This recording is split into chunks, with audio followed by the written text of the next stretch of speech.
Yes, magandang araw mga boss. Panibagong araw na naman at tayo na naman ay magka-casting dito sa may bansang Oman. Hindi na pala ako dyan nagpaligoy-ligoy at meron na tayong first catch. Yan ang lapu-lapu mga boss. After nyan tuloy-tuloy ng ating huli. Yan ang pinakauna nating huli ngayong araw na to. Isang napakagandang lapu-lapu at napakasarap nyan mga boss.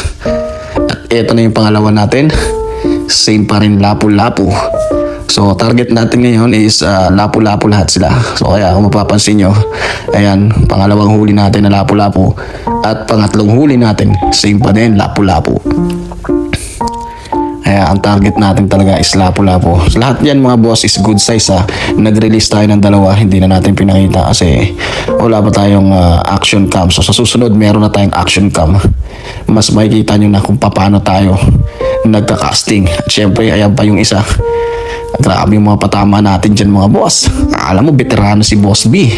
Sa mga hindi pa pala nakapag-follow, mag-follow and subscribe na po tayo sa ating YouTube channel. So ito na nga pala yung ating nahuli. 5 lapu-lapu. Gamit natin yung banana type na Mino lure yan. So 10 grams yan mga boss. Naka ultralight lang tayo. Gamit natin ang Calix. Yes sir. So yan ang ginamit natin mga boss. Baka meron kayo niyan. Mas masarap yan gamitin. Ang sarap bumira ng lapu-lapu dyan. So yun lang mga boss. At uuwi na tayo sa araw na to. Nakalima lang tayo at 2 release.